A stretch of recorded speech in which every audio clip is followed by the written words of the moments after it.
Today's tutorial is going to be on base stealing. Base stealing is optional for the basic and advanced games in True Life Baseball. And I don't know how my voice sounds. I have a bit of cold, so hopefully you can hear me alright. The first thing before you start a game, when you're filling out the score sheets, you would want to figure out the opposing battery for both sides. And Milwaukee is playing Colorado, so I'm going to figure out Colorado's battery.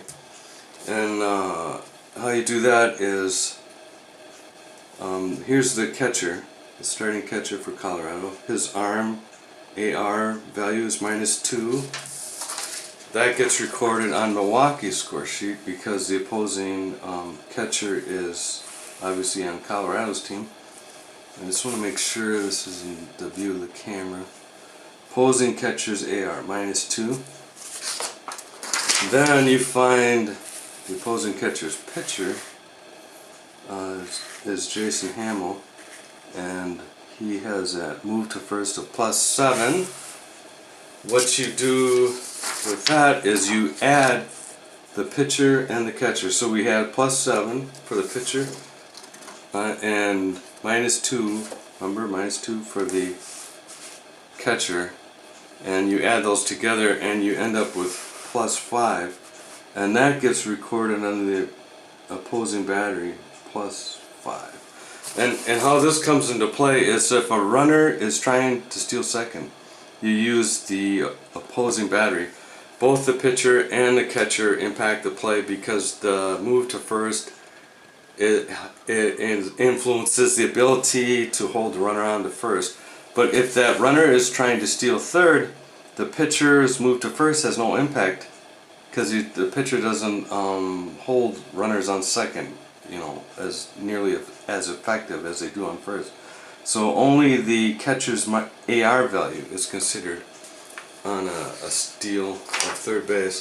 And how that comes into play, our base runner is going to be Morgan. And see, now his SB value is 75. That's his chance to steal. The unmodified S75, he would be safe on 0 to 75 and he would be out on anything over 75.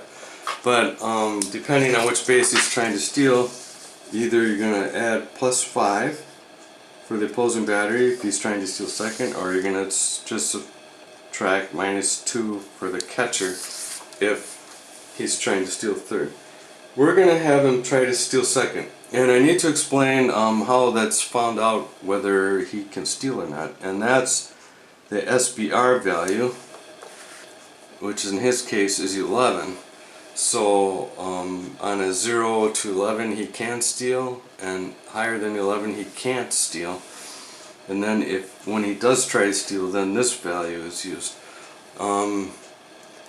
Now steals are one of like 2 things in the game that use shared roles. In other words, instead of doing a roll just to see if you can steal or not, what is used is the last red-white combination of the roll that resolved Morgan's at-bat.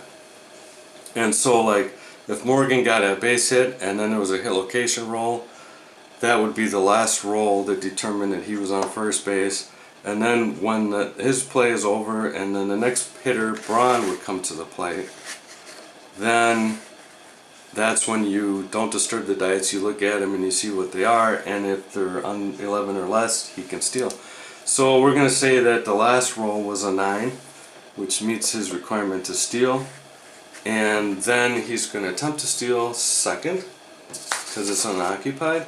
So remember, 75 plus the opponent's battery +5 is 80. So on 0 to 80 he's safe, on greater than 80 he's out. And actually if it's exactly the 80, which was his, you know, this is his default SB value, and then the adjusted SB value was 80. So once there's a tie with a die roll that equals the adjusted SB value, then that's considered a throwing error that hits the runner and caroms into center field. And so not only is Morgan safe on a steal, but he advances to third. That's just a little added bonus in the game, and it's not going to come up very often.